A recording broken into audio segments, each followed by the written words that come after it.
நான் ஒரு புறச்சாதியாருடைய குடும்பத்திலே பிறந்தவன். என் தகப்பன் ஒரு நல்ல வசதியானவர். அப்பொழுது என் தாய் அடிக்கடிக்கு என்னை வெறுப்பும் கசப்புமா என்னை பார்ப்பாள். என் தாய், என்னை பெற்ற தாய். எனக்கு ஒரு மனவேதனை இருந்தது. ஏன் நம் தாய் என்னை தள்ளிவிட்டார்? என் தாய்க்கு என்ன நான் குறை செய்திருப்பேன் என்று என்னை வளர்த்த தாயிடத்தில் கேட்டேன். அப்பொழுது அந்த தாய் சொன்னால் எனக்கு அந்த சிறு வயதிலே, உன்னை ஈன்ற தாய், நீ பிறந்துதான் அவர்களுக்கு கணவன் மனைவியாய் பிரிவினை வந்தது என்று சொல்லி ஒரு குற்றத்தை என் மேல் பழிய சுமத்தி என்னை என் தாய் நிராகரித்து விட்டார். தாயினுடைய அன்பு இல்லாமல், தகப்பனுடைய அன்பு இல்லாமல் நான் ரொம்ப மனம் கசைந்து பூமியில நான் வாழ்வதா சாவதா என்று நான் வேதனை படித்து வாலிப வயசுல பல துன்பங்கள் அடைந்தேன். அந்த சிறு வயசுல நான் ரொம்ப தெய்வ பக்தி உள்ளவன். அன்றைக்கு பூமியில இருக்கிற பல தெய்வங்களை நான் வணங்கி ரொம்ப பக்தி உள்ளவனாக இருந்தேன். ஆனா இன்றைக்கு வேதத்துல பார்க்கும் பொழுது வேதம் சொல்லுகிறது, பக்தி உள்ளவனை கர்த்தர் தெரிந்து கொண்டார். அன்றைக்கு நான் பூமியில இருக்கிற அநேக தெய்வங்களை நான் வணங்கினேன். பல தெய்வத்தில் இடத்துல நான் ஓடினேன்.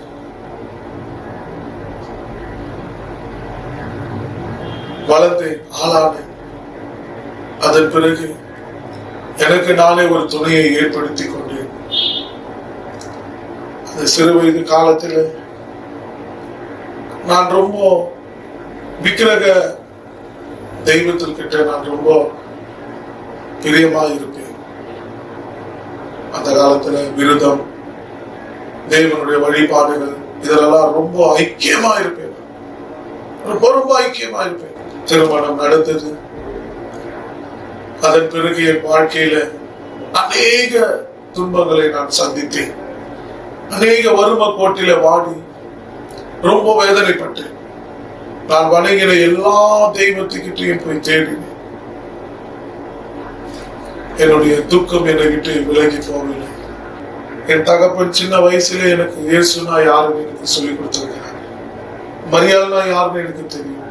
ஆனாலும் எல்லா தெய்வமும் ஒண்ணு, எல்லா தெய்வமும் ஒண்ணு என்று சொல்லி விசுவாசத்திலே வளர்ந்து, நம்பிக்கையில வளர்ந்து, காலம் கடந்த பிறகு எனக்கு ஒரு மகள் பிறந்தார். வாழ்க்கையில பல இடங்களில ஓடி பிள்ளைகளுக்காக நான் உழைத்து, அதே நேரத்தில் சில பாவ பழக்கத்திலும் இருந்து, குடி பழக்கம், சிகரெட்டு, பல பாவ வழியிலும் நான் கடந்திருந்தேன். அதன் பிறகு ஒரு நாள் தேவன் என்னை காண்பதற்காகவே என் வாழ்க்கையில ஒரு பெரிய நெருக்கம் உண்டாயிற்று. சொத்துக்காக எனக்கு சூனியம் வைத்து விட்டார்கள். ஹல்லேலூயா, தேவனுக்கு மகிமை உண்டாவதாக. ஒரு காலத்துல நானும் ஒரு பூசாரியாக இருந்தேன். விக்கிரக ஆராதனையில நான் ரொம்ப ஐக்கியத்தில் இருக்கும் பொழுது, நானே என் மனைவி வீட்டுக்குள்ளே ஒரு பூஜை அறையை வைத்து பெரிய பெரிய விக்கிரகங்களை எல்லாம் நான் தொழுது வைத்து, விக்கிரகங்களை எல்லாம் வைத்து நான் பூசாரியாக அநேகர் இடத்தில் வந்து குறி கேட்பார்கள். எல்லாரும் என்ன சாமியார் சாமியார் சாமியார், பாபு சாமியார் பாபு சாமியார் என்று என்னை அழைப்பார்கள். நானும் வெள்ளிக்கிழமை, இந்த ஞாயிற்றுக்கிழமையில அநேகர்களுக்கு நான் மந்திரிக்கிறதும் தாயத்து கட்டுவதும் விக்கிரக ஆராதனையில நான் ஐக்கியமாக இருந்தேன். சில காலகட்டத்தில் எனக்கு மனுஷர்களால் எனக்கு சரீரத்தில் சூனியம் வைக்கப்பட்டு சொத்து பிரச்சனைனால ஒரு நாள் இந்த பூசாரி வேலையும் செய்வேன். மற்ற நேரத்துல வேற வேலைகளுக்கும் நான் போவேன். வெள்ளிக்கிழமை ஞாயிற்றுக்கிழமை இந்த காரியம், மற்ற நேரத்துல வேலை செய்யவும் போவேன். அப்போ ஒரு நாள் ஒரு சம்பவத்துல வண்டியில நான் கிளீனரா வேலைக்கு போனேன். வண்டியில ஆக்சிடென்ட் ஆகி வண்டி தலைகீழ கவிழ்ந்து என் கை 2 துண்டா போயிடுச்சு. அந்த சூரிய வைத்த அந்த நாட்களிலே அப்பொழுது ஒரு சிலர் வந்து நான் ரொம்ப வேதனையில கை 2 துண்டா உடைஞ்சு போய் ஆபரேஷன் கூட செய்ய பணம் இல்லாம தவிச்சிருந்த நேரத்தில் பூமியில இருக்கிற எல்லா விதமான மந்திர சூரியங்களை எல்லாம் செய்து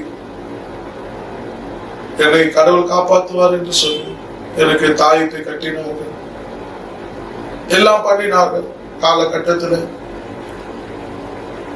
ஒரு தேவனால ஆசீர்வதிக்கப்பட்ட, தேவனால ரட்சிக்கப்பட்ட ஒரு சகோதரி வந்து, கர்த்தராகிய இயேசு கிறிஸ்துவை நீ நேசித்தீங்கன்னா ஆண்டவர் இந்த இழந்து போன கையை உனக்கு கொடுப்பார் என்று சொன்னார்கள். நானும் ஒரு பூசாரி, நானும் ஒரு குறி சொல்றேன் என்று நான் அவரிடத்தில் சொன்னேன்.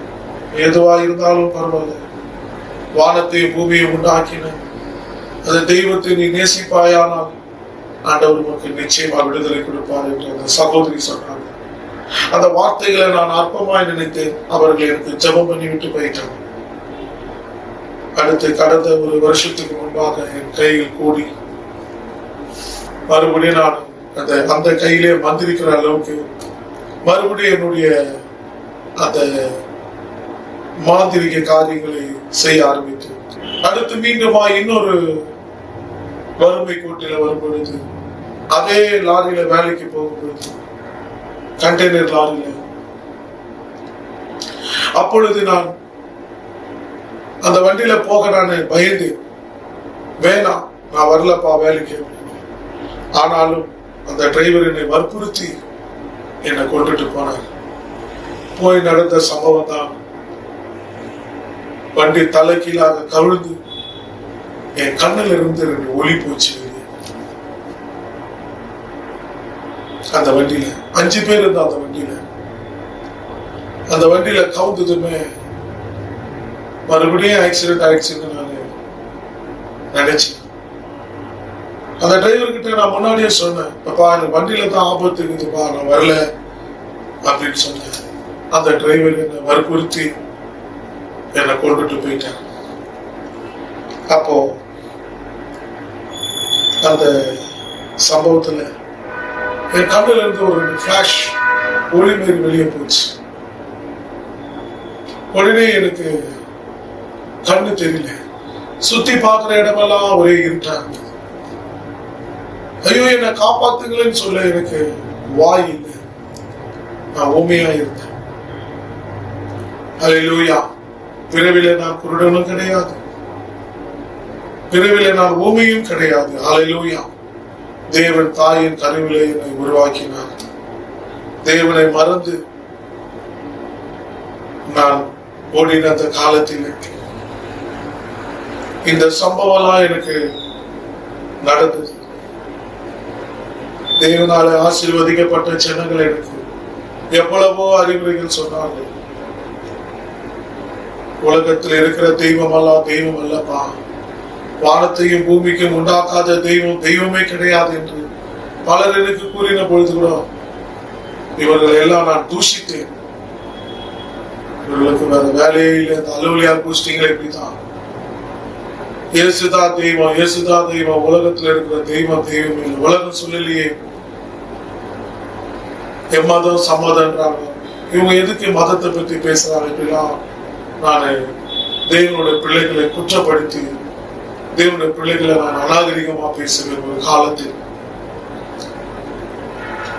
இப்ப ரட்சிக்கப்பட்டு நான் அத ரட்சிக்கப்பட்ட அந்த காலத்துக்கு படாத காலத்துக்கு முன்பாக நான் தேவ பிள்ளைகளை எல்லாம் தூசிப்பேன். அன்றைக்கு என் கண்களில் இருந்து ஒரு ஒளி போனதும் என் கண்கள் குருடானது,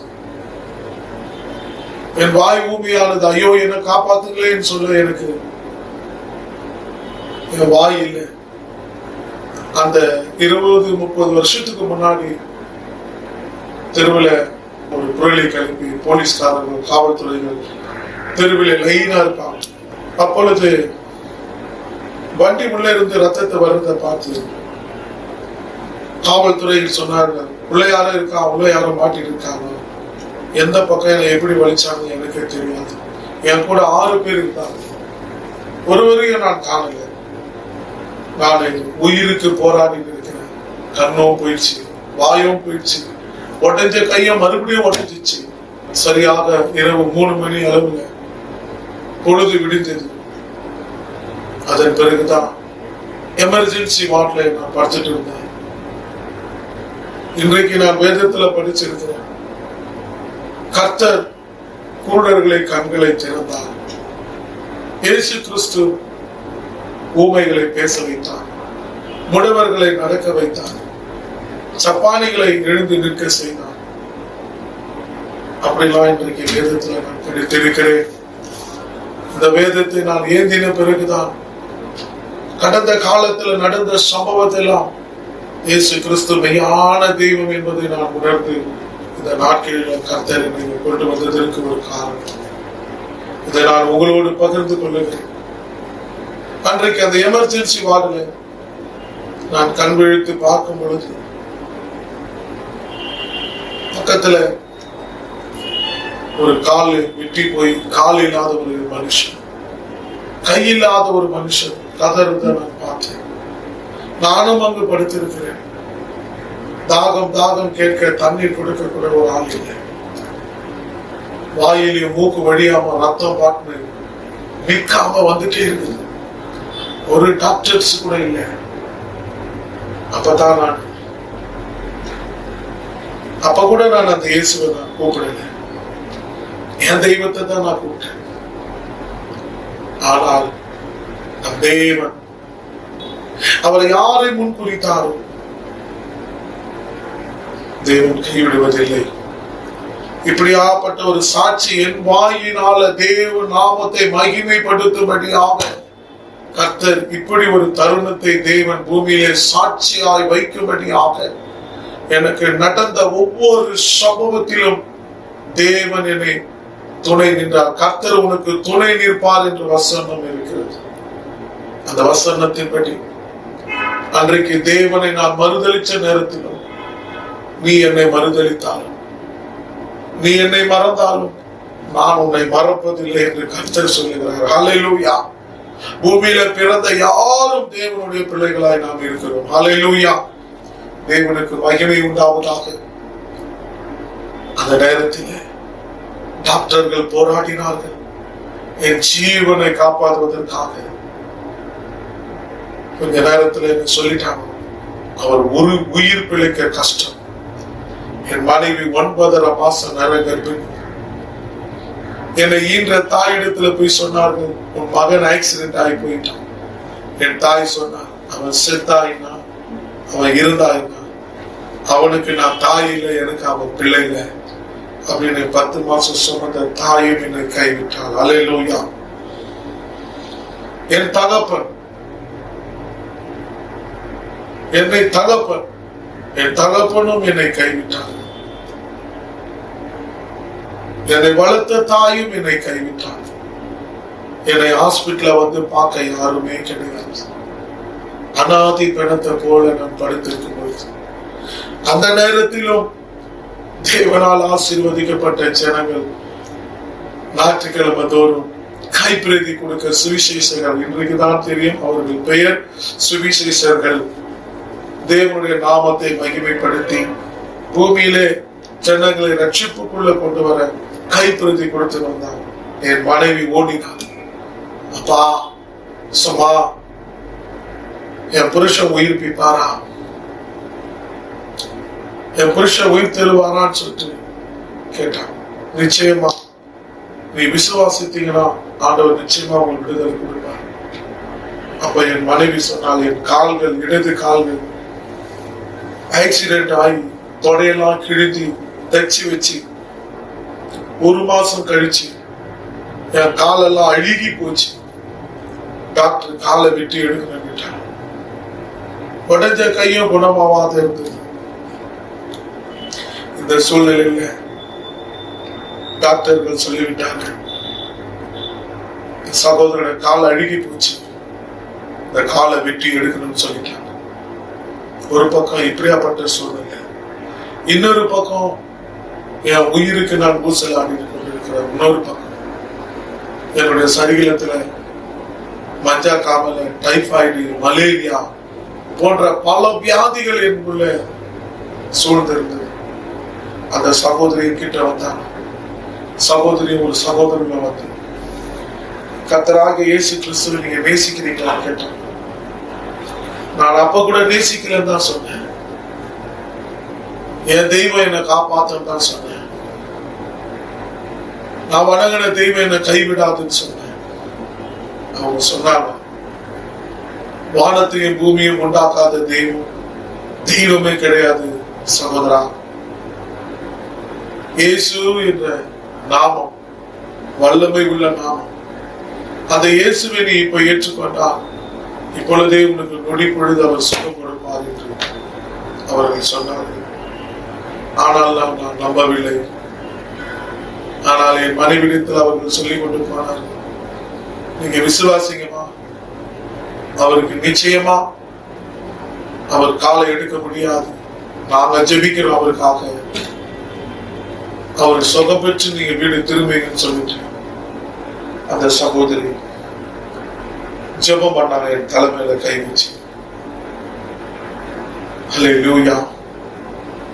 தேவனுடைய பரிசுத்த நாமத்துக்கு ஸ்தோத்திரம் உண்டாவதாக. அன்று இரவு என் சொப்பனத்தில் நீ மறுதளிக்கிற அந்த இயேசு நானே, நான் உனக்கு சுகம் கொடுப்பேன். என் சொப்பனத்தில் தேவன், நீ மறுதளிக்கிற அந்த இயேசு நானே, நானே உன்னை விடுவிப்பேன், நான் உனக்கு சுகம் கொடுப்பேன், நானே உன்னை தேற்றுவேன் என்று சொப்பனத்தில் இருக்கிற பெரிய சத்தத்தை நான் கேட்டேன். விழித்திருந்து பார்க்கும் பொழுது ஒருவரும் இல்லை. ஹல்லேலூயா. கர்த்தர் நல்லவர். அந்த நேரத்தில் மறுநாள் காலையில் தேவன் எனக்கு ஒரு அற்புதத்தை செய்தார். நர்சுகள் எல்லாம் வந்துட்டாங்க, டாக்டர்ஸ் எல்லாம் வந்துட்டாங்க. இவர் கால் அழுகி போயிடுச்சுமா, முழங்கால வரைக்கும் வெட்டி எடுக்கணும், நீங்க தாமதிச்சாங்கன்னா முழு காலையே வெட்டி எடுக்க சூழ்நிலை வந்துடும், நீங்க தாமதிக்காதீங்க, சீக்கிரமா இந்த அப்ளிகேஷன்ல சைன் பண்ணுங்க. அப்ப நான் சொன்னேன், எனக்கு ஆண்டவர் என்ன சுகப்படுத்துவார். அப்ப அந்த டாக்டர்கள் சொன்னாங்க, அவனுக்கு ஏதோ பைத்தியம் போல பெணாத்தலாம், பைத்தியம் போல பேசலாம், உன் கால அழுகி போச்சு தம்பி, நீ எந்த நிலைமையில வந்தன்னு தெரியுமா, நீ செத்து போயிட்ட, நீ ஹாஸ்பிட்டலுக்கு வரும்பொழுது உன் ஆட்டோல ஏத்தின்னு வரும்பொழுது உனக்கு ஜீவனே கிடையாது, உன் சரீரத்துல உயிரே இல்லை, நீ குருடனா இருந்த, ஊமையா இருந்த, உன்னை நாங்க குணப்படுத்தணும்னு சொல்லிட்டு அவங்க சொன்னாங்க. இல்ல இல்ல, என்னை இயேசு கிறிஸ்து தான் எனக்கு விடுதலை கொடுத்தாருன்னு சொன்னேன். அவங்களா என்ன ஒரு மாதிரியா பார்த்தாங்க. ஹல்லேலூயா. அதன் பிறகு ஒரு சின்ன ரகசியத்தை நான் உங்களுக்கு மறைக்க விரும்பவில்லை. ஆக்சிடென்ட் நடந்த சம்பவத்துக்கு அன்று அநேகர் எங்களுடைய பிரஜாதியம் செய்த காரியம் என்னன்னா, ஆக்சிடென்ட் நடந்ததுமே நானே குறி சொல்றவன் தான், நானே தாயத்து போடுறவன் தான். எனக்கு போய் ஒரு இடத்துல கேட்டாங்க, குறி கேட்டாங்க. அப்போ ஒரு சகோதரி, அது மேல ஒரு ஆவி, ஒரு சர்பத்தின் ஆவி, சர்பம் பேசும் என்னிடத்துல. அப்போ என் மனைவி என்னை கொண்டுட்டு போகும்பொழுது அந்த சர்பம் பேசுது, வானத்தையும் பூமியை உண்டாக்கின தேவனாகிய கர்த்தரை அது சாட்சி கொடுக்கிறது. நான் 2 வார்த்தை தான் சொல்லுவேன், அதுக்கப்புறம் நான் போயிடுவேன் அப்படின்னு சொல்லிச்சு. நானும் என் மனைவியும் ஒரு கற்பனை கட்டி வாங்கினேன். 101 ரூபாய் தட்சணை கொடுக்கறதுக்கு போய் உட்கார்ந்து, எங்க வீட்டாண்ட இருக்கிற சில சகோதரிகள் என்ன அழிச்சு கொண்டு போனாங்க. அப்போ நான் அப்படியே அமைதியா உட்கார்ந்துருந்தேன். அந்த கற்பூரத்தை கொடுத்ததுமே அந்த சகோதரி சர்வம் போல ஆட தொடங்கினாங்க. அப்ப பேசினாங்க, இத போல சொத்து பிரச்சனைக்காக உனக்கு சூனியம் பண்ணிட்டாங்க, நீ வண்டியிலேயே போகும்போது நீ சாகணும் அப்படின்னு வச்சுட்டாங்க, ஏவல் பண்ணி விட்டுட்டாங்க, பிசாசை ஏவல் பண்ணி விட்டுட்டாங்க. அந்த சர்வம் சாட்சி கொடுக்குதுனால அந்த சகோதரத்துல குறி கேட்ட பொழுது, உலகத்திற்கே, உலகத்தில் இருக்கிற எல்லா மனுஷனுக்கே சிலுவையிலே ரத்தத்தை சிந்தின அந்த சிலுவைநாதன் தான் இந்த சகோதரனை காப்பாத்துறாரு. அந்த சகோதரன் இல்லைன்னா பிசாசுகளை எடுத்துக்கொண்டு போயிட்டு இருப்பான். அந்த சர்வம் இயேசு கிறிஸ்து சாட்சி கொடுக்குது. அல்லேலூயா, தேவனுக்கு மகிமை உண்டாவதாக. அல்லேலூயா. அதை வச்சுதான் நானு தேவன் என் சொப்பனத்துல பேசின வார்த்தைக்கும் நான் தேவனை அன்றைக்குதான் விசுவாசித்தேன். அல்லேலூயா. அந்த GH மருத்துவமனையில 30 வருஷத்துக்கு முன்பாக அந்த தேவனை நான் மனதார ஏற்றுக்கொண்டு, ஒரு விக்கிரத்தில் இருக்கிற ஒரு சர்பம் கர்த்தராகிய இயேசு கிறிஸ்துவை சாட்சி கொடுக்குது. அந்த பிசாசின் கட்டில் இருந்து, அந்த பிசாசுடைய ஏவில் இருந்து இந்த சகோதரனை விடுதலை ஆக்குறது இயேசு கிறிஸ்து. அது சாட்சி கொடுக்குது அந்த சர்பம். அல்லேலூயா. அதே போலதான் சுவிசேஷர்களும் எனக்கு சாட்சி கொடுத்தார்கள். வானத்தையும் பூமியும் உண்டாக்காத தெய்வம் தெய்வம் இல்லை. அந்த தெய்வத்தை விட்டு விலகி கர்த்தராகிய இயேசு கிறிஸ்துவை ஏற்றுக்கொள்ளும் பொழுது உங்க வாழ்க்கையில ஒரு புது வாழ்க்கை உண்டாகும் என்று சொல்லி மருத்துவமனையில கைப்பிரதி கொடுக்கிற சுவிசேஷர்கள் எனக்கு தேவனுடைய சாட்சியை பற்றி விளக்கம் கொடுத்தார்கள். அப்பவும் நான் அதை ஏற்றுக்கொள்ளாமல் தேவன் என்னோடு பேசினார். நான் படுத்து தூங்கையில ஒரு சத்தம் என்னிடத்தில் உண்டாயிற்று. நீ மறுதலிக்கிற தேவன் நானே, நானே அந்த கிறிஸ்து, நான் உனக்கு சுகம் கொடுப்பேன், நான் உன்னை விடுதலை ஆக்குவேன் என்ற ஒரு சத்தம் எனக்கு உண்டானதும் நான் விழித்திருந்து பார்க்கும் பொழுதுதான் அந்த விசுவாசத்தின் தேவன் நாம் எவ்வளவு பெரிய பாவத்தை செய்திருக்கிறோம், எவ்வளவு பெரிய பாவத்தை செய்திருக்கிறோம் என்று சொல்லி நான் மனம் கசைந்து அழுது. மறுநாள் டாக்டர்கள் வந்து என் காலை வெட்டி எடுக்கணும், அழுகி போச்சுன்னு சொல்லிட்டாங்க. அப்போ நான் ரொம்ப மனவேதனை பற்றி, ஆண்டவரே இயேசுவே, இந்த சம்பவத்தில் இருந்து என் காலை வெட்டி எடுப்பாங்களா, இது உண்மைதானா அப்படின்னு நான் ரொம்ப மனம் கசைந்து. அப்ப எனக்கு ஜபம் பண்ணலாம் தெரியாது, ஜபனால என்னன்னு தெரியாது. இப்படி ஒரு வாழ்க்கை நான் வாழ்ந்திருக்கும் போது கடவுள் இடத்துல நான் கேட்டது, என் காலை வெட்டி எடுக்கக்கூடாது, என் பிள்ளைகளை காப்பாற்றணும் அப்படின்னு. அதன் பிறகு யாரோ ஒருத்தர், அறியாத ஒரு மனுஷன், தெரியாத ஒரு மனுஷன், தூரத்து சொந்தம், நான் ஆக்சிடென்ட் ஆனேன்னு சொல்லிட்டு அந்த சகோதரியை நான் பார்க்க, எப்படி அவங்களுக்கு தகவல் கிடைச்சது என்னன்னு எதுவும் தெரியல. அவங்க வந்தாங்க, என் பக்கத்துல மாமியாரு மாமனாரு சொந்த பந்தம் எல்லாம் இருக்கிறாங்க, எல்லா மனுஷர்களும் இருந்தோம். ஒருவரும் எனக்கு முன் வரல என்னை காப்பாத்துறதுக்கு. பிரைவேட்ல டாக்டர்கள் வந்து தொல்லை கொடுத்துருக்காங்க. ஆபரேஷன் தியேட்டர்ல ரெடி ஆயிடுச்சு, இவர் இன்னும் போன வாங்க வாங்க, இல்ல நீங்க வெளியே போய் பாக்குறதுனாக்கா இதுக்கும் இந்த மருத்துவமனைக்கும் இந்த வியாதிக்கும் எந்த சம்மந்தம் இல்லைன்னு எழுதி கொடுத்துட்டு வெளியே போகணும். இந்த அம்மா வந்து என்னை பார்த்து அழுதாங்க, நானும் அவர்களை பார்த்து அழுது. அந்த சகோதரி எனக்கு பணத்தை கொடுக்க முன் வந்தாங்க. பிரைவேட்ல எடுத்துன்னு போய் பாருங்க, அவங்க வாயினால சொல்லி எனக்கு அப்போ ஒரு 10,000 எனக்கு உதவி கொடுத்தாங்க.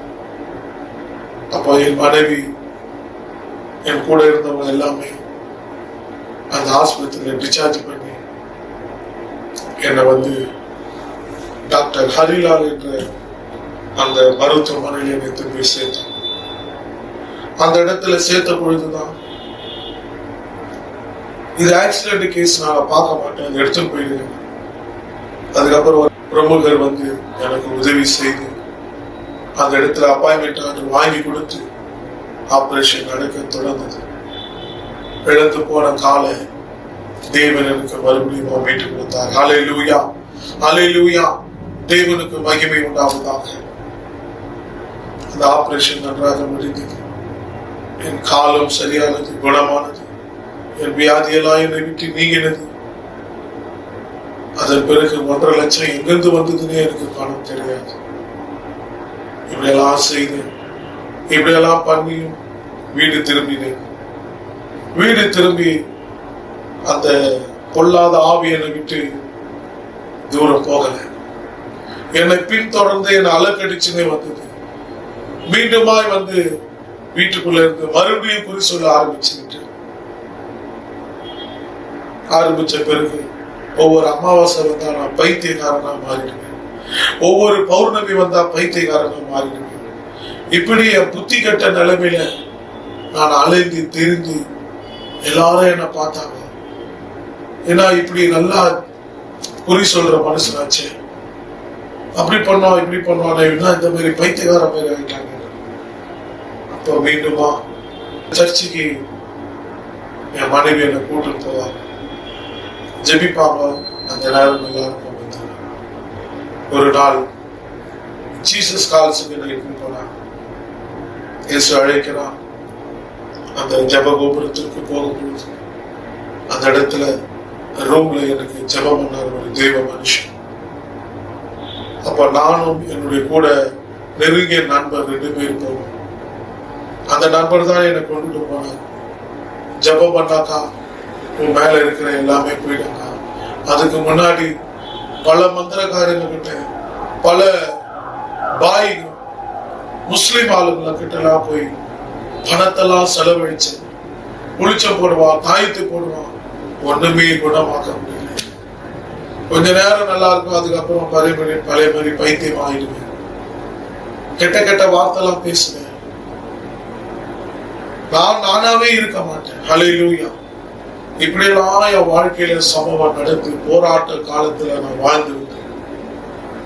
அதன் பிறகுதான் அந்த இடத்துல ஒரு தெய்வ மனுஷன் ஜெபிக்க பொழுது எனக்கு என்ன நடந்ததுன்னு எனக்கே தெரியாது. அதன் பிறகு அந்த நடந்த சம்பவத்தெல்லாம் என்னுடைய நண்பர் சொன்னார். அவர் ஜெபிக்கும் பொழுது உன் மேல இருக்கிற அந்த ஆவி அலக்கடித்து உன்னை தள்ளிவிட்டு ஓடித்த பார்த்தேன். நீ ஒரு மாதிரி குரங்கு மாதிரி ஆயிட்ட, கை காலெல்லாம். அந்த தெய்வ மனுஷன் ஜெபிக்கும் பொழுது அந்த ஆவி உன்னை அலக்கடித்து விட்டு ஓடுந்த பார்த்தேன். அல்லேலூயா. தேவனுடைய பரிசுத்த நாமத்துக்கு ஸ்தோத்திரம் உண்டாவதாக. அந்த நாட்களில தான் எனக்கு ஒரு விடுதலை தேவன் கொடுத்தார். அதோடு நான் கடந்து வந்தேன். கொஞ்ச நாளா நன்றாக வீட்டில வேலை செய்து என் மனைவிக்கும் நல்ல ஒரு சுகப்பிரசவம் நடந்து ஒரு ஆண் பிள்ளையும் தேவன் எனக்கு கொடுத்தார். ஆனால் நான் மறுபடியும் பின்மாற்றத்திலே தான் இருந்தேன். அதன் பிறகு சில மனுஷர்கள் எல்லாம் என்கிட்ட தவறான காரியங்களை சொல்லுவார்கள்.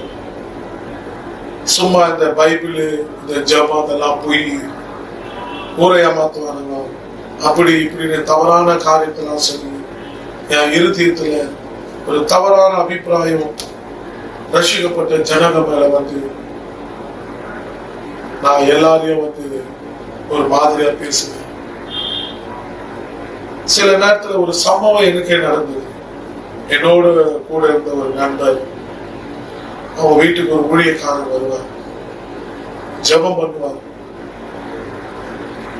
கடைசியில் அந்த குடும்பத்தில் இருக்கிற அந்த மகளையே அவர் திருமணம் பண்ணி கொண்டார்.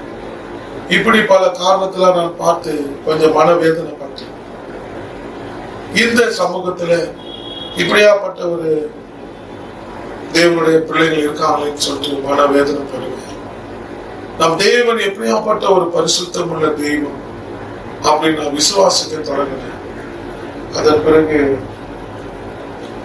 நான் கொஞ்ச நாளா வேத வசனத்தை வாசிக்க ஆரம்பித்தேன். அந்த வேத வசனத்துல கொடுக்கப்பட்டது வெளிப்படுத்துகிற சுவிசேஷத்தில் அக்கிரமம் செய்கிறவன் அக்கிரமம் செய்யட்டும், அநியாயம் பண்ணுகிறவன் அநியாயம் பண்ணட்டும், அசுத்தமா இருக்கிறவன் அசுத்தமா இருக்கட்டும், நீதி செய்கிற நீ நீதி செய், பரிசுத்தமா இருக்கிற நீ இன்னும் பரிசுத்தமா இரு என்று தேவன் என்னோட பேசினார். அதன் பிறகு நான் மனம் கசிந்து அழுதேன். ஆண்டவரே, என் பாவத்தை மன்னிங்க ஆண்டவரே. நான் ஜனங்களை ஒரு நாளும் தூஷியாமல், உங்களுடைய தேவ பிள்ளைகளை நான் தவறா நினைக்காமல், ஆண்டவரே என்னை மன்னிச்சிருங்கன்னு சொல்லிட்டு நான் என்னுடைய வாழ்க்கையில நான் ஓடிக்கொண்டு இருக்கும் பொழுது வறுமை என்னை ரொம்ப தாக்கினது. ஒரு பக்கம் வேதனை, ஒரு பக்கம் கஷ்டம், ஒரு பக்கம் துன்பம், பிள்ளைகளை வளர்க்க முடியாமல் பசியும் பட்டினியுமா வாடி கொண்டிருந்த நேரத்தில்,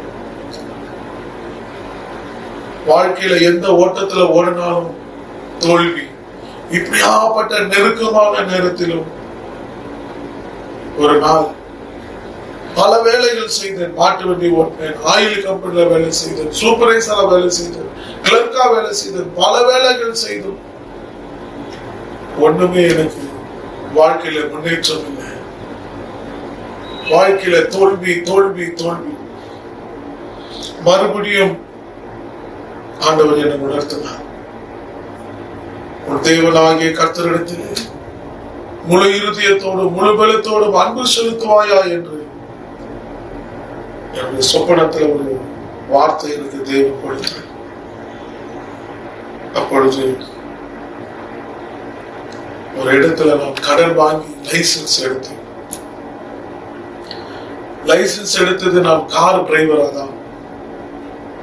லைசன்ஸ் எடுத்து ஒரு மாசத்திலே ஒருத்தரும் எனக்கு வேலை கொடுக்கல, ஒருத்தரும் எனக்கு வேலை தரல.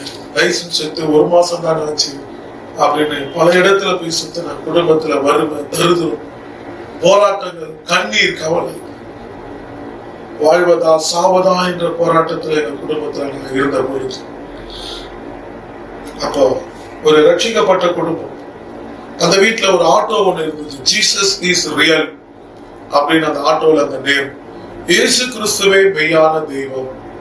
அந்த வண்டி அவங்க வீட்டுல ஒரு சகோதரர் வீட்டுல போய் அந்த வண்டியை வாடகைக்கு ஓட்டுறதுக்கு போனேன். வண்டியை ஸ்டார்ட் பண்ண கூட தெரியல.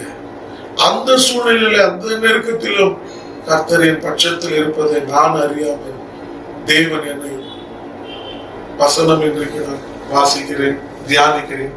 நான் உன் வலது கரத்தை குடித்து உனக்கு சகாயம் பண்ணுவேன், நீ பயப்படாதே அப்படின்னு அந்த வசனம் இன்றைக்கு நான் அறிந்திருக்கிறேன். அன்றைக்கு ஆண்டவர் என்னை வலது கரத்தை பிடித்து எனக்கு சகாயம் பண்ணினார். அல்லேலூயா. தேவனுடைய பரிசுத்த நாமத்துக்கு ஸ்தோத்திரம் உண்டாவதாக. கர்த்தர் நல்லவர், அவர் கிருபை என்றும் உள்ளது. அந்த நாட்களிலே என்னை முன்பின் பாராமல், தயங்காமல், இது முன்னாடி ஆட்டோ ஓட்டிக்கிறேன் கேட்க கூட இல்லாம, லைசன்ஸ் கூட வாங்காம எனக்கு ஆட்டோவை முன்னாடி கொடுக்க வந்தாங்க. அந்த ஆட்டோவை கைப்பிடிச்சு அந்த ஆட்டோவை ஓட்ட தொடங்கினேன். அப்படியே ஆண்டவர் மேன்மை கொண்டு வந்தார். அப்பவும் நான் பின்மாற்றத்துலதான் இருந்தேன். அப்ப கூட அந்த ஆட்டோல ஒரு பொம்மைய நடுவுல வச்சிருப்பேன். அவங்க பெந்தகெஸ்ட் அந்த குடும்பத்தார் எனக்கு ஆட்டோ கொடுத்த ஓனர் அம்மா. அந்த அம்மா சொல்லுவாங்க, பாபு, கர்த்தராகிய இயேசு கிறிஸ்துவை ஏற்றுக்கப்பா, உன் வாழ்க்கையில் ஒரு விடுதலை உண்டாகும். என்னப்பா ஆட்டோவில் இதெல்லாம் வச்சுன்னு இருக்கிற, இதெல்லாம் வானப்பா எடுத்து போடுப்பான்னு சொல்லுவாங்க. அந்த ஓனர்கிட்டயே, அந்த ஓனர் அம்மா கிட்டயே வாக்குவாதம் பண்ணுவேன். அம்மா, எல்லா தெய்வமும் ஒண்ணுதான், என்னம்மா நீங்க இந்த மாதிரி பண்றீங்கன்னு சொல்லிட்டு பேசுவேன். எல்லா தெய்வம் ஒண்ணு இல்லப்பா, இயேசு கிறிஸ்து தான் மெய்யான தெய்வம், அவர் உன் கண்களை ஒரு நாள் தெளிவா திறப்பாரு அப்படின்னு சொன்னேன். ஆனா அவங்ககிட்டயே சொன்ன, ஆண்டவரே என்கிட்ட பேசிலாம் இருக்கிறாரு சொப்பனத்துல அப்படின்னு. இவ்வளவு பேசி இந்த மாதிரி பண்றீங்க. ஆமா, நான் எல்லா தெய்வமும் ஒண்ணுதான், நான் எல்லாமே ஒன்னாதான் மதிக்கிறேன், நீங்க தான் மதத்தை பத்தி பேசுறீங்க அப்படின்னு சொல்லி வாக்குவாதம் எல்லாம் பண்ணி வச்சுட்டு இருந்தேன். இப்படியே காலகட்டம் போயினே இருந்தது. அதுக்கப்புறம் ஆனா என்கிட்ட கொஞ்சம் நல்ல நடத்தைகள், உண்மை, பொய் இருக்காது, உண்மையா பேசுவேன், உண்மையா இருப்பேன். கர்த்தர் என்னை தெரிந்து கொண்டபடியினால், அவரை நான் தெரிந்து கொள்ளாம என் வாழ்க்கை தூரமா இருந்தபடியினால் கர்த்தர் என்னை கிட்டி சேர்க்க விரும்பினார். ஹல்லேலூயா, தேவனுடைய பரிசுத்த நாமத்துக்கு ஸ்தோத்திரம் உண்டாவதாக. அப்போ காலம் கடந்த பிறகு கவர்மெண்ட்ல ஆட்டோவை மானியத்துல கொடுக்குறாங்கன்னு சொல்லிட்டு டிரைவர்களுக்கு ஒரு அப்ளிகேஷன் போட்டாங்க. நானும் போட்டேன், எனக்கு கிடைச்சது. என்னுடைய அப்ளிகேஷனை வேற ஒருத்தர் கொடுத்துட்டாங்க அதிகாரி. நான் வருத்தப்பட்டேன். அதன் பிறகு என்ன பண்ணேன், மறுபடியும் கவர்மெண்ட்ல ஒரு ஆர்டர் வந்தது, பேங்க் லோன் கொடுக்குறாங்க ஆட்டோ. எப்படி இந்த ஆட்டோவை நம்ம வாங்க போறோம்னு சொல்லிட்டு பயந்தேன். 2.5 லட்சம் ரூபாய்க்கு கடனுக்கு வாங்கினேன். அப்ப அந்த அம்மா சொன்னாங்க, நீ உன்னுடைய ஆட்டோவை வாடகைக்கு விட்டுருவாங்க, என் ஆட்டோவை நீ ஓட்டுங்க. எப்படிமா என்னுடைய சொந்த ஆட்டோவை நான் ஓட்டாம உங்க ஆட்டோ? இல்லப்பா, அவங்களுக்கு நான் வாடகைலாம் கரெக்டா கொடுப்பேன், எல்லாம் பண்ண, வண்டியை சுத்தமா வச்சிருப்பேன். ஆனா இந்த விகரகத்தையும் கூட வச்சுருப்பேன். ஆனா என்னுடைய நடத்தியை கண்டு அவங்க என்ன வண்டி விட்டு போக அவங்களால மனசு, எனக்கு அவங்களுக்கு இடம் கொடுக்கல. இருந்தாலும் அவங்க வண்டியை விட்டு வந்தேன். அவங்க போட்ட பேரு ஜீசஸ் இஸ் ரியல், அதே நாமத்தை என் வண்டியில போட்டேன். போட்ட பிறகு அந்த கடனெல்லாம் அடிச்சு ஆண்டவர் எனக்கு செய்யற ஒவ்வொரு அற்புதங்களையும் கண்டு என் உள்ள மனம் திரும்பி ஒரு நாள் பி ஸ்டேஷன்ல நான் சவாரி பார்த்து நிற்கும் பொழுது ஒரு தெய்வ மனுஷர் வந்தார். அவர் தெய்வ மனுஷன் எனக்கு தெரியாது.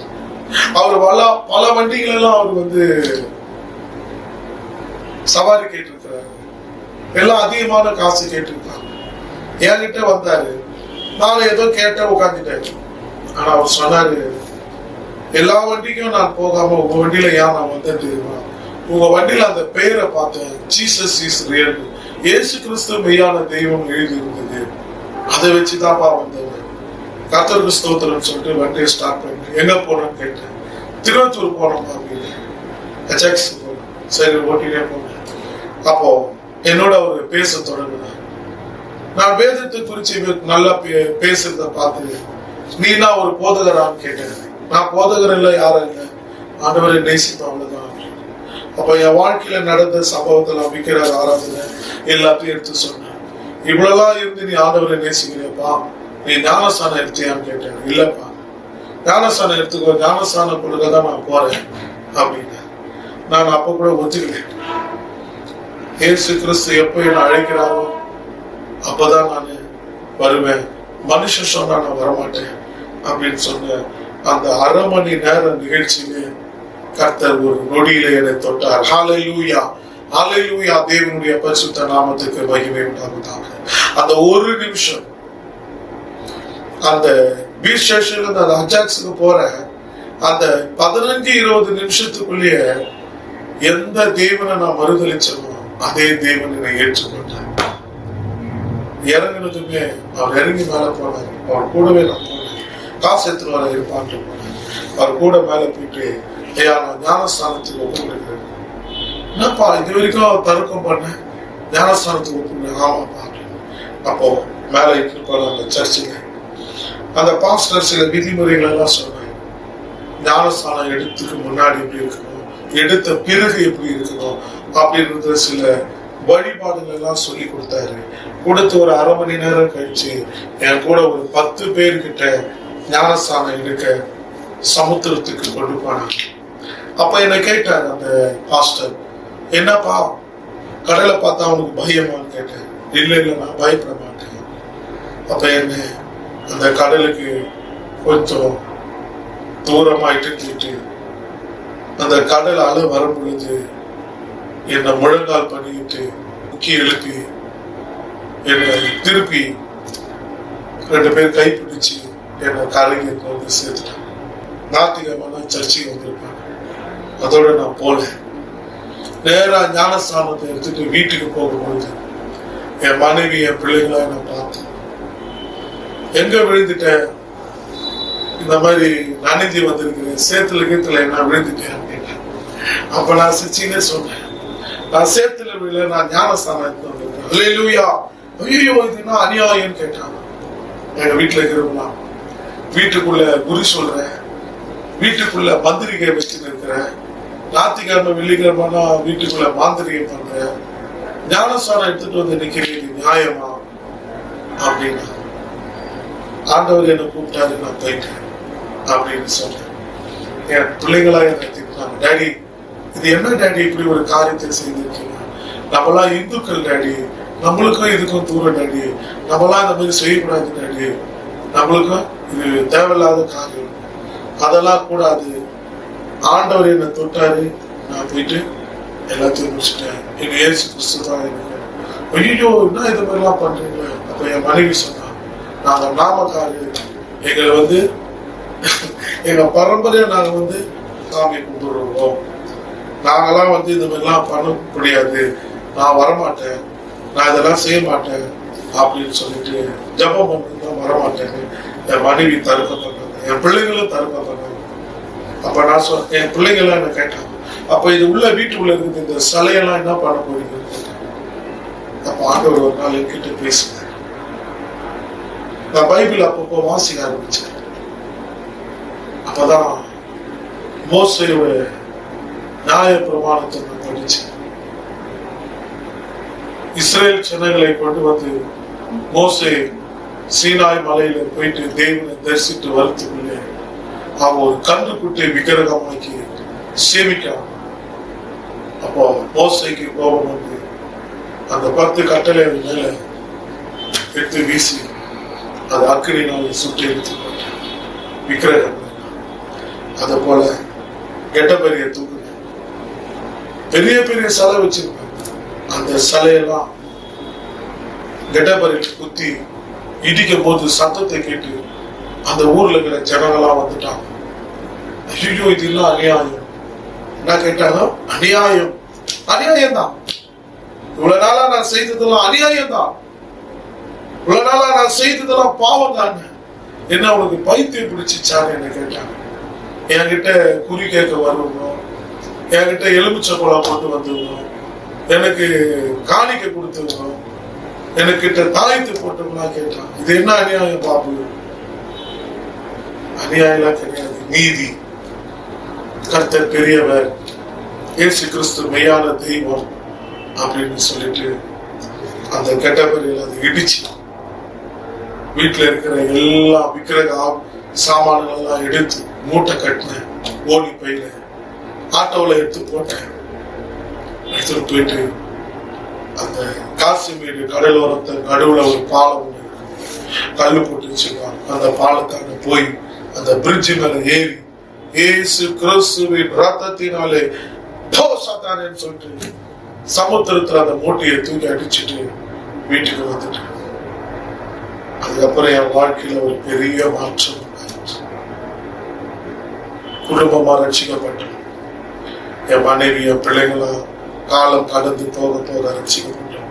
நானும் என் வீட்டாரும் என்றால் கர்த்தரையே சேமிப்போம் என்ற வாக்குத்தத்த வசனத்தின்படி தேவன் எங்களை தொட்டார். அன்றைக்கு எங்க வாழ்க்கையில இருந்த இருளெல்லாம் நீக்கி கடனுக்கு வாங்கின ஆட்டோவை சொந்த ஆட்டோவா மாத்தினார் ஆண்டவர். 1000 பேருக்கு ஆகாரம் கொடுக்கிற அளவுக்கு என் தலையை உயர்த்தினார்.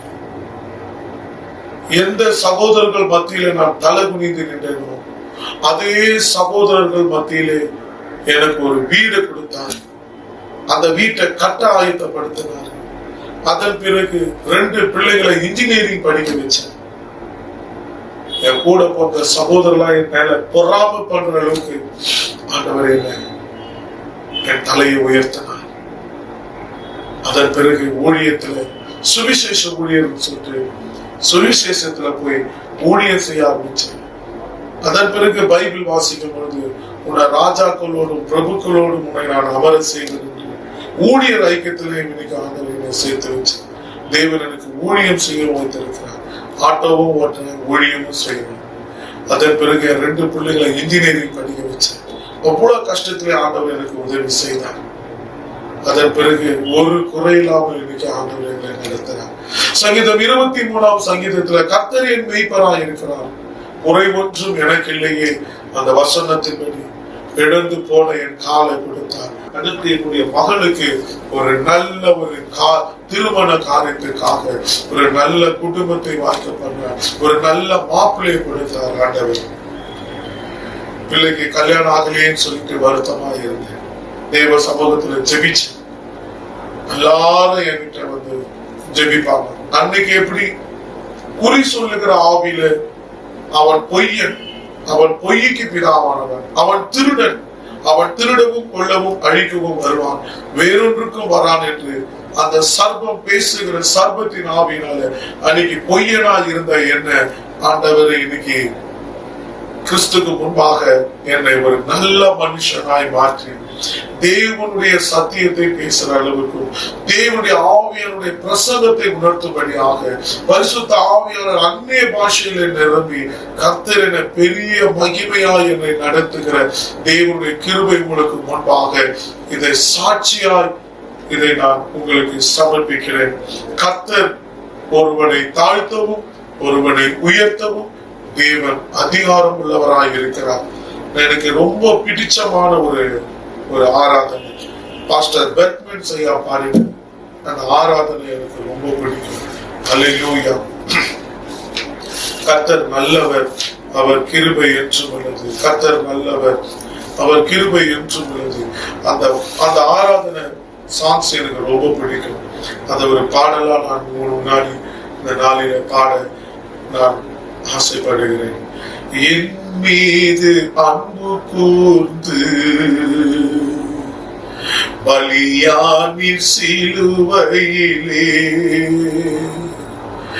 எனக்காய் ரத்தம் சிந்தி நீர் கழுவி நீர் குற்றம் நீங்க பிரித்தெடுத்தீ பிறக்கு முன்னே உமக்கென்று வாழ்ந்திட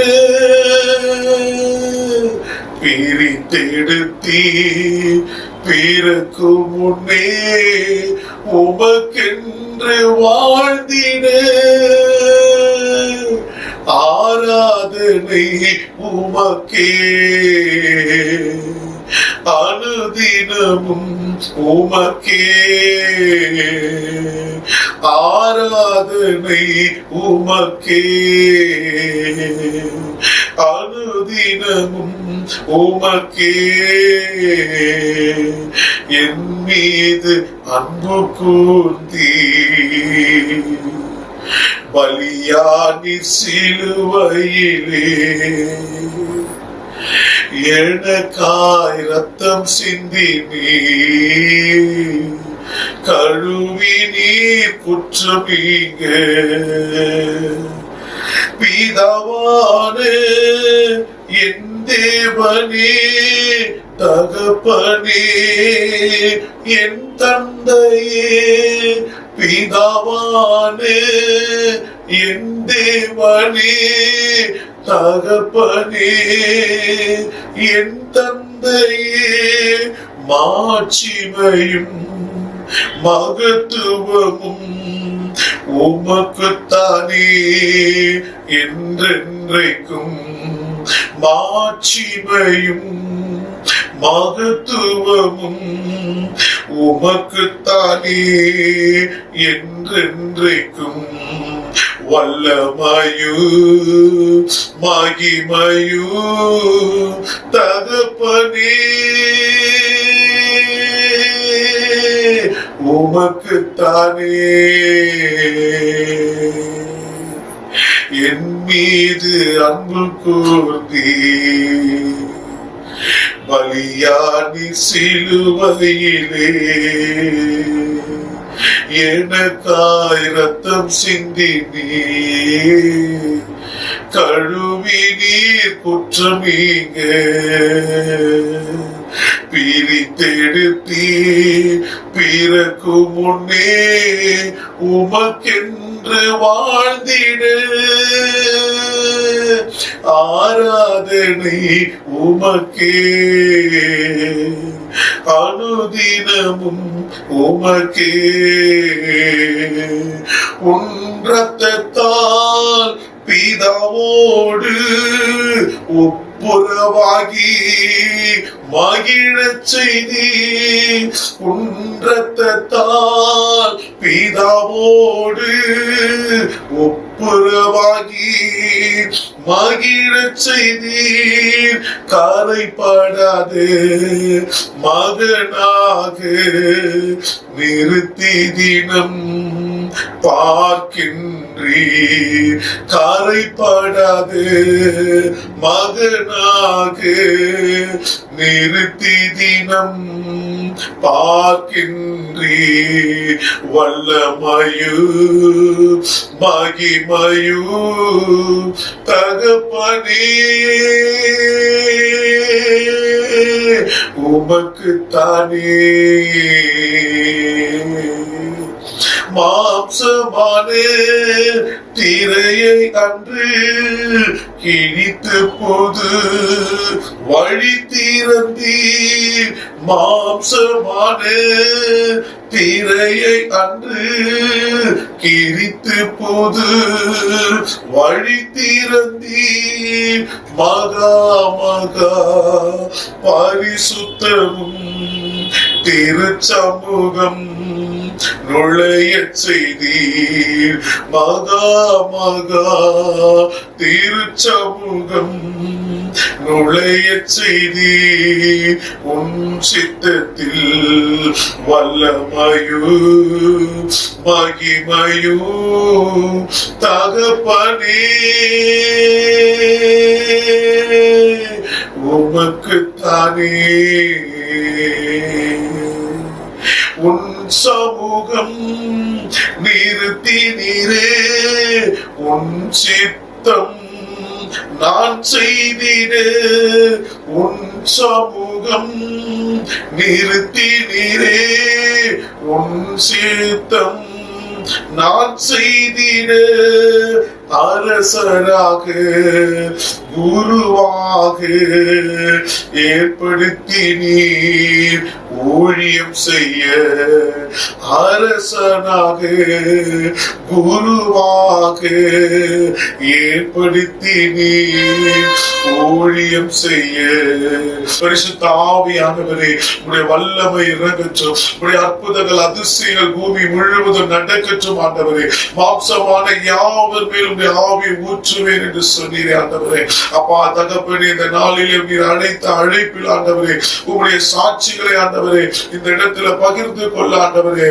அப்பா உடைய சமூகத்திலே என்னை நிறுத்தி நீரே உமக்கு கோடா கோடி நன்றி நன்றி ஆண்டவரே இன்னும் அநேக ஆயிரமாய் ஆண்டவரே அப்பா பல தேசத்திலும் பல மாநிலத்திலும் ஆண்டவரே அப்பா இந்த சாட்சி பகிரங்கமாய் ஆண்டவரே ஒவ்வொரு சகோதர சகோதரிகளுக்குள்ள ஆண்டவரே அப்பா ஆணித்தரமாய் ஆண்டவரே அப்பா இறங்கும்படியாக உந்த நாம மாத்திரம் மகிமைப்படும்படியாக ஒவ்வொருவரையும் கர்த்தர் நீர் தொடும்படியாக நஸ்ரேனாகிய இயேசு கிறிஸ்துவின் நாமத்தினாலே ஆண்டவரே என்னை போல அநேக பூசாரிகள் எல்லாம் அநேக மந்திரவாதிகள் எல்லாம் அநேக ஆண்டவரே அப்பா தகப்பனே பில்லி சூனியக்காரிகள் எல்லாம் இயேசு கிறிஸ்துவின் நாமத்தினால குறி சொல்லுகிற ஆவிகள் எல்லாம் இயேசுவின் நாமத்தினால ரட்சிக்கப்பட்டபடியாக இயேசுவின் நாமத்தினால விடுதலை உண்டாகும்படியாக இயேசு கிறிஸ்துவின் நாமத்தினால ஜெயம் எடுக்கிறேன் பிதாவே ஆமென் ஆமென் கர்த்தர் நல்லவர் அவர் கிருபை என்றும் உள்ளது கர்த்தர் நல்லவர் அவர் கிருபை என்றும் உள்ளது